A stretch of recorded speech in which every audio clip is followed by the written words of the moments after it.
जादुई पाइप। यह कहानी गुजरात के कच्छ की है। उन दिनों बारिश दुर्लभ हो गई थी और कई वर्षों से वर्षा की गिनी चुनी बूंदें ही पड़ रही थी। ऐसे गांव वालों के पास एक ही विकल्प था कि दूर जाकर दूसरे गांव की नदी से जाकर पानी ले आए। परंतु धीरे धीरे वह नदी का पानी भी खत्म होने लगा था। ऐसे में सभी गांव वाले बहुत परेशान थे। नीरज नाम के एक किसान की खेती का काम भी बारिश की कमी की वजह से थम सा गया था। 3 साल हो गए, बारिश का नामो निशान नहीं है। अब तो फसल को सींचना भी बहुत मुश्किल हो गया है। इस साल अनाज उगेगा भी या नहीं, ये तो मुझे पता नहीं। अब आगे हम अपना गुजारा कैसे करेंगे? हाँ, मुझे भी चिंता होती है, परंतु वर्षा होना ना होना यह तो भगवान के हाथ में है। इसके बारे में चिंता करके हम कर भी क्या सकते हैं? हमें तो बस मेहनत करके दूसरे गांव से पानी लाना होगा ताकि हम किसी तरह घर चला सकें अथवा खेतों को भी सींच सकें। हाँ, तुम सही कहती हो। मेहनत करने के अलावा हमारे हाथ में और कुछ भी नहीं है। पता नहीं प्रभु हमारे दिन कब बदलेंगे और हमारे खुद के गांव में पानी की व्यवस्था हो जाएगी। ऐसे ही कुछ दिन बीत जाते हैं और बारिश होने के दूर दूर तक कोई आसार नहीं दिखते। बगल वाले गांव की नदी भी एकदम सूखने लगती है। अब नीरज के पास खेत सींचने के लिए पानी तो नहीं था। अगर ऐसा ही चलता रहा तो जल्दी ही पूरे गांव के पास पीने का पानी नहीं बचेगा। अचानक एक दिन गांव में बूढ़ा व्यक्ति आता है। वह नीरज के घर जाता है और भिक्षा मांगता है। कोई है इस घर में? मैंने 2 दिनों से अन्न का एक दाना भी नहीं खाया है और ना ही पानी पिया है। बाबा जी, आप बैठिए, मैं आपके लिए कुछ न कुछ खाने का प्रबंध करता हूँ। नीरज अंदर रसोई घर में जाता है और अपनी पत्नी से कहता है, अरे सुनती हो, बाबा आए हैं जिन्होंने ना 2 दिनों से खाना खाया और ना पानी पिया। कुछ खाने और पीने का प्रबंध करो। हाँ, लेकिन हमारे पास अनाज बहुत ही कम बचा है और पानी तो बस एक ही जन के पीने के लिए पर्याप्त बचा है। हाँ, पर अपने घर आए मेहमान को असंतुष्ट रखने से अच्छा है हम भूखे प्यासे ही रहे। तुम्हारे पास जितने भी पानी है और अन्न है, बाबा को दे दो। बाहर बैठे बाबा नीरज और उसकी पत्नी के बीच का यह संवाद सुन रहे थे और मन ही मन मुस्कुरा रहे थे। इतने में नीरज भोजन और पानी लेकर पहुंचता है। ये लीजिए भोजन और पानी। मुझे माफ करना, हमारे पास स्वादिष्ट व्यंजन बनाने का सामान नहीं था, इसीलिए आपके लिए ये सादा भोजन लेकर आना पड़ा। बेटा, भूखे आदमी के लिए सादा भोजन ही 56 भोग जैसा है और प्यासे के लिए पानी की एक बूंद अमृत जैसी। और वैसे भी तुमने क्या दिया, उससे ज्यादा जरूरी है तुम्हारे मन की भावना, जो बहुत ही पवित्र है। भोजन बहुत स्वादिष्ट है। भोजन खत्म होने के बाद बूढ़े बाबा नीरज को अपनी धर्म पत्नी को बुलाने के लिए कहते हैं। जैसे ही नीरज की धर्म पत्नी रसोई घर से बाहर आती है, वह उन दोनों से कहते हैं, आप दोनों का बहुत बहुत शुक्रिया कि आपने एक प्यासे को भोजन अथवा जल का दान दिया। आप दोनों रसोई घर में जो संवाद कर रहे थे वो भी मैंने सुना। मैं एक सिद्ध साधु हूँ और गांव-गांव जाकर जरूरतमंद लोगों की मदद करना अपना सौभाग्य समझता हूँ। मैं तुम्हें एक पानी का पाइप दे रहा हूँ और कुछ पैसे भी दे रहा हूँ, जिससे तुम जगह जगह पर इससे निकले हुए पानी के लिए टंकी बना सको। आपका बहुत बहुत शुक्रिया बाबा जी, परंतु इस पाइप का हम क्या करेंगे? पानी तो हमारे पास है नहीं, इस पाइप का क्या उपयोग? अरे, यह कोई मामूली पाइप नहीं है। इसे किसी भी नल से जोड़ देने से ही असीमित पानी निकल सकता है। तुम्हें बस इसे किसी नल या हैंडपंप से जोड़ना है और जब तक चाहो तब तक इसमें से पानी निकलते रहेंगे। तुम सिर्फ अपनी ही नहीं, आसपास के सभी गांव की पानी की समस्या सदा सदा के लिए समाप्त कर सकते हो। तुम मुझे भले इंसान लगे, इसीलिए ये पाइप मैं तुम्हें दे रहा हूँ। जाओ बेटा और अपने आसपास के सभी गांव का कल्याण करो। यह कहकर आशीर्वाद देते हुए बूढ़े बाबा गांव से चले जाते हैं। जैसे ही वह जाते हैं, नीरज तुरंत जाकर पाइप को नल से जोड़ देता है और यह देखकर आश्चर्य में पड़ जाता है कि पाइप से लगातार पानी की धार निकल रही है। देख रही हो कैसे पानी की धार निकल रही है? ये तो मुझे किसी चमत्कार से कम नहीं लग रहा है। जल्दी से जाओ और अपने पास जितने भी पानी भरने के बर्तन हैं सभी को ले आओ। नीरज और उसकी पत्नी अपने घर के सभी बर्तनों में पानी भरकर रख लेते हैं। फिर नीरज को साधु बाबा के द्वारा कही हुई बात ध्यान आती है।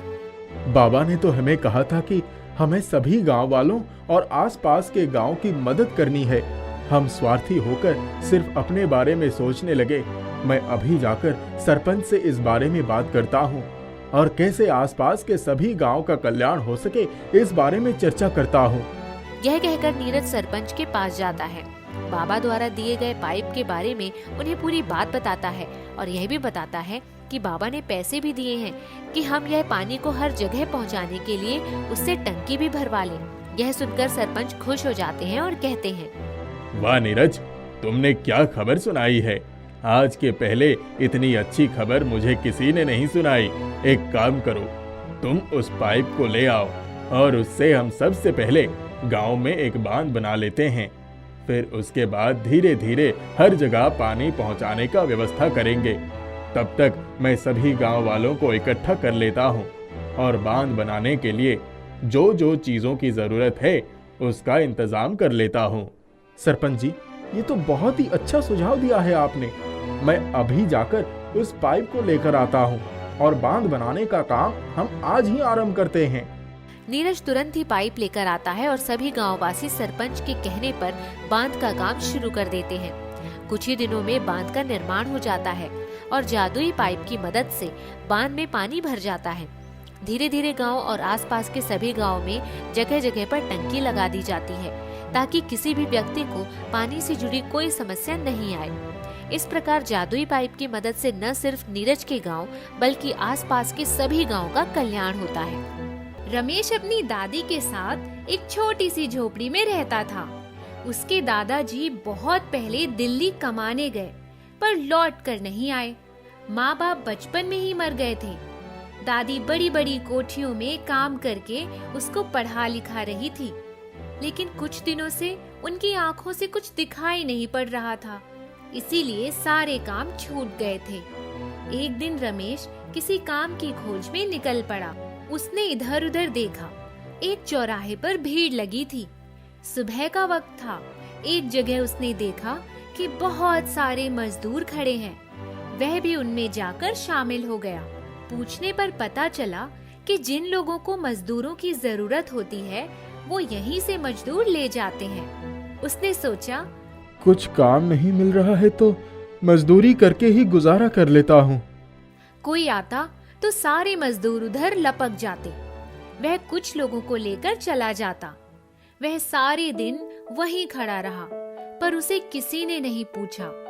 उसके पास एक बूढ़ा आदमी बैठा था।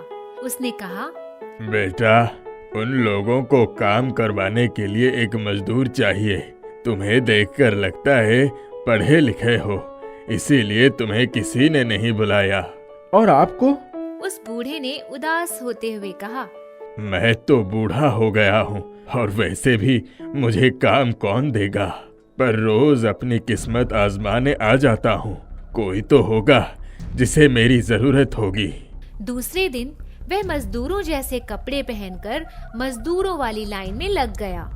उस दिन तो वाकई में उसे काम मिल गया। ठेकेदार ने कहा, ईंट गारे का काम है, 300 रुपए रोज के मिलेंगे। रमेश ने झट से हाँ कर दिया। दिन भर की कमर तोड़ मेहनत के बाद वह शाम को जब दादी के पास आया तो दादी उसी का इंतजार कर रही थी। उसने पैसे लाकर दादी को दे दिया और बोला, दादी, ये मेरी पहली कमाई है। मैं जहाँ काम कर रहा हूँ वो एक ऊंची इमारत का काम है। मुझे रोज काम मिल जाएगा। दूसरे दिन जब वह काम से वापस आने के लिए घर की तरफ जाने लगा तभी उसके पैरों में ठोकर लगी।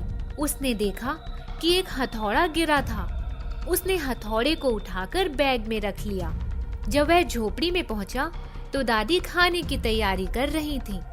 उसने बैग में से हथौड़ा निकालकर दादी के हाथ में दे दिया। दादी ने कहा, ये तो बिल्कुल नया लग रहा है। उसने हथौड़ा उठाकर रख दिया। अभी वो लोग बैठे ही थे कि अचानक उन्हें चूल्हे के पास कुछ खटर पटर की आवाज सुनाई पड़ी। देखा तो चूल्हे पर खीर रखी थी। और 2 थालियों में तरह तरह के व्यंजन सजे थे। दोनों आश्चर्य से भरकर एक दूसरे का मुंह देखने लगे। दादी बोली, आज तक तो ऐसा कभी नहीं हुआ।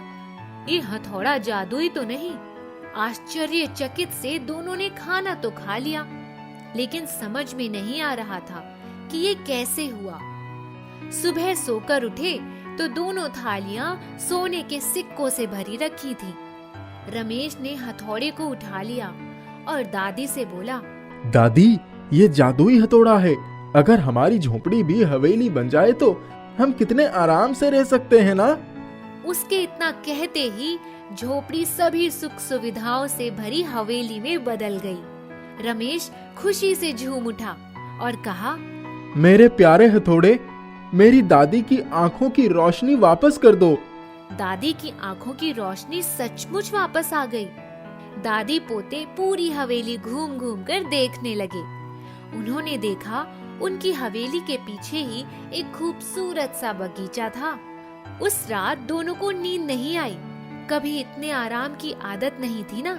रमेश ने सोचा, उस दिन जो बूढ़े बाबा लाइन में लगे थे उनको भी यहीं ले आता हूँ। अब हमारे पास कोई कमी नहीं है। नौकर चाकर सब हैं, वो भी आराम से रहेंगे। बाबा की सलाह से मैं कोई अच्छा सा काम कर लूंगा। दूसरे दिन सुबह सुबह जब वह उस जगह पर पहुंचा तो बाबा लाइन में लगे थे। उसने बाबा से कहा, बाबा, आप मेरे साथ चलिए, आपके लायक काम मिल गया है। बाबा उसके साथ उसकी हवेली पर आ गए। उन्होंने कहा, अब किसकी हवेली है? आप अंदर तो चलिए। बाबा जब अंदर गए तो रमेश ने कहा, आप बैठिए, मैं आता हूँ। वह दादी के पास गया और उसने कहा, आप चलकर बाबा से मिल लो। दादी जैसे ही भीतर आई और बाबा पर उसकी नजर पड़ी, उनके पैर वहीं स्थिर हो गए। उनकी आंखों से आंसुओं की धारा बहने लगी। दोनों एक दूसरे की तरफ देख रहे थे। रमेश ने दादी को पकड़कर हिलाया और बोला, दादी, क्या हुआ आपको? बाबा रोते हुए बोले, बेटा, मुझे नहीं पता था कि तुम मुझे मेरे परिवार से मिला दोगे। कहकर उसने रमेश को गले से लगा लिया। दादी ने कहा, आप कहाँ चले गए थे? मैंने 15 सालों तक कितनी तकलीफें सही। अकेले ही अपने बेटे बहू का दुख सहा और अपने छोटे से रमेश के सहारे जीवन काट दिया। बाबा ने बताया कि दिल्ली कमाने तो गए, पर एक दिन जब वो काम से लौट रहे थे तो कोई आदमी एक सेठ को चाकू मारकर भाग गया। वो सेठ को बचाने गए, पर चाकू पर उनके हाथों के निशान देखकर पुलिस ने उन्हें पकड़ लिया। उन्हें झूठे केस में जेल हो गई। जेल से छूटने के बाद जब अपने घर आए तो वह घर बिक गया था। तब से वो रोज अपने परिवार को ढूंढते ढूंढते बूढ़े हो गए। अब तो उन्होंने उम्मीद भी छोड़ दी थी। रमेश दौड़कर जादुई हथौड़ा ले आया। उसने दादाजी को उसके बारे में बताया और बोला, दादाजी, ये इसी जादुई हथौड़े की वजह से संभव हुआ है। उनका पूरा परिवार फिर से एक हो गया। उन लोगों ने बाकी का जीवन सुख से बिताया।